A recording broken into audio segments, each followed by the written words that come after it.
నమస్కారం. ఈరోజు MLC YCP MLC Chandrasekhar Reddy ఈరోజు ఆయన రాజీనామా చేస్తూ ఆయన వివిధ కారణాలు ఎందుకు ఆయన రాజీనామా చేశాడు అనే విషయాన్ని చాలా సుదీర్ఘంగా ఒక 32 నిమిషాలు ఒక ప్రెస్ మీట్లో పదే నారాయణ గారి పేరు ప్రస్తావిస్తూ మా సారు మంత్రి నారాయణ గారి పేరు ప్రస్తావిస్తూ నారాయణ గారు ఆయన ఏదో గన్ను పెట్టేసి బుల్లెట్ దింపుతానా లేదా నువ్వు రాజీనామా చేయకపోతే అన్నట్టు కథలు అల్లి అతను ఈరోజు ప్రెస్ మీట్ పెట్టడం జరిగింది. ఈరోజు మేము సూటిగా ఒకటి అడుగుతున్నా, 2019 వరకు అసలు నువ్వు రెడ్ క్రాస్లో మెంబరే కాదు. అసలు నీకు రెడ్ క్రాస్ యాడుందో తెలియదు, రెడ్ క్రాస్లో ఏం చేస్తారో తెలియదు. నువ్వు 2019లో రెడ్ క్రాస్లో మెంబర్ అయ్యావు ఫర్ ది ఫస్ట్ టైం. ఒక్క డ్రాప్ బ్లడ్ ఇచ్చావా ఈరోజుకి? ఒక్క డ్రాప్ బ్లడ్ రెడ్ క్రాస్కి ఇచ్చావా అని మేము అడుగుతున్నాం. ఈరోజు 2019లో నువ్వు రెడ్ క్రాస్లో మెంబర్ అయ్యి నువ్వు ఏదో ఉద్ధరించినట్టు, నువ్వు ఏదో చేసేసినట్టు, అసలు రెడ్ క్రాస్ నువ్వే మోసినట్టు, అసలు రెడ్ క్రాస్ బిల్డింగ్లు నువ్వే కట్టినట్టు, నువ్వేదో పెద్ద రీసెర్చ్ ఫెసిలిటీ పెట్టినట్టు నువ్వు మాట్లాడావు. అసలు గతం మర్చిపోతున్నావు చంద్రశేఖర్ రెడ్డి. మీ నాయకుడు మీ హాఫ్ టికెట్కి ఎట్ట మైండ్ దొబ్బింది, నీకు కూడా మైండ్ దొబ్బినట్టుందని కూడా మేము ప్రశ్నిస్తున్నాం. మేము ఈరోజు అడుగుతున్నాం, రెడ్ క్రాస్ స్థాపించింది ఫస్ట్లో నెల్లూరులో రామచంద్ర నాయుడు, డాక్టర్ సివి సుబ్రహ్మణ్యం వాళ్ళు ఆ రోజు 5 లక్షల రూపాయలు ఖర్చు పెట్టి ఈరోజు రెడ్ క్రాస్ని ఈ స్థాయికి తీసుకొని వచ్చారు. వాళ్ళకి మీకు తేడా ఏం తెలుసా? రెడ్ క్రాస్లో ఎప్పుడు రాజకీయాలు లేవు. అసలు నువ్వు ఎట్లా రెడ్ క్రాస్ ప్రెసిడెంట్ అయ్యావు చెప్పు?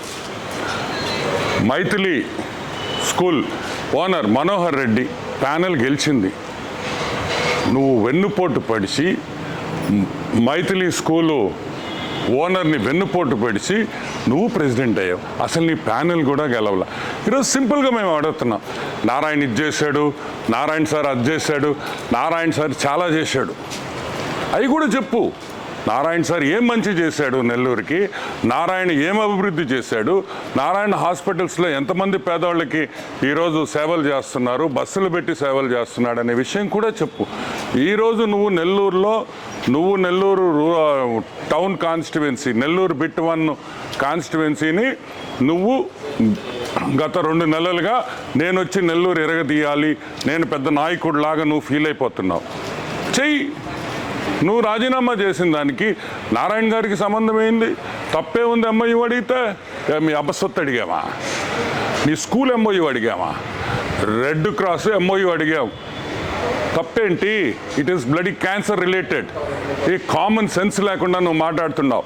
నీ మీద ఈరోజు నేను చెప్తున్నాను చంద్రశేఖర్ రెడ్డి, నీ మీద మేము స్పాట్ పెట్టాలనుకుంటే, నీ మీద మేము గన్ను పెట్టాలనుకుంటే, నిన్ను బెదిరించాలనుకుంటే నువ్వు ఒక్క స్కూల్ కూడా నడపలేవు.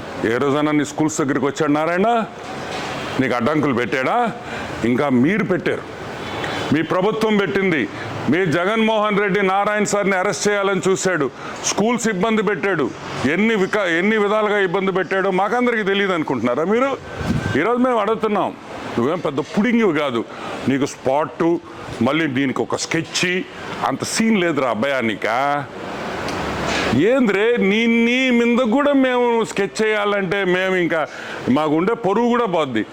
ఇలాంటి బచ్చాగాళ్ళని మేము ఏమి స్పాట్ పెట్టబల్లా, నెల్లూరు ప్రజలే మీకు స్పాట్ పెడతారని కూడా నేను ఈరోజు హెచ్చరిస్తున్నా. ఇంకొక విషయం, రెడ్ క్రాస్లో నీ కాలేజీ వాళ్ళు, మీ దగ్గర ఉండే టీచర్లు, నీ స్టూడెంట్లు అందరూ సభ్యత్వం. మేము అడుగుతున్నాం, దాని మీద హైకోర్టుకు వెళ్ళున్నారు. నువ్వు చేసిన అవకతవకలు అన్నీ తీస్తాం, ప్రతి ఒక్కటి తీస్తాం.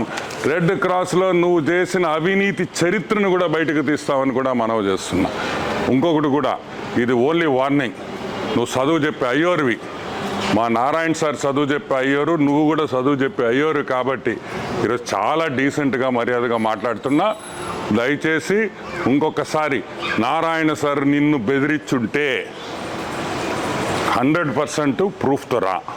ఇంకొక విషయం, అన్నీ తీస్తాం, రెడ్ క్రాస్కి నారాయణ సార్ న్యాయం చేస్తారు. రాజకీయాలకి అతీతంగా రెడ్ క్రాస్ పనిచేస్తుందని కూడా నేను మీ అందరికీ మనవి చేస్తున్నాను. ఈరోజు ఈ దరిద్రం పోయింది కాబట్టి రెడ్ క్రాస్కి మంచి రోజులు వచ్చినాయి. నెల్లూరు రెడ్ క్రాస్ ఇంకా కూడా డెవలప్ చేస్తాం. అవసరమైతే ఇంకా కూడా ఇప్పుడు ఆల్మోస్ట్ 1.5-2 సంవత్సరాల నుంచి అసలు నిధులే లేవు, డొనేషన్లు లేవు, దాతలు లేరు. తిరిగి దాతలను తీసుకొని వస్తామని మనం చేస్తున్నాం.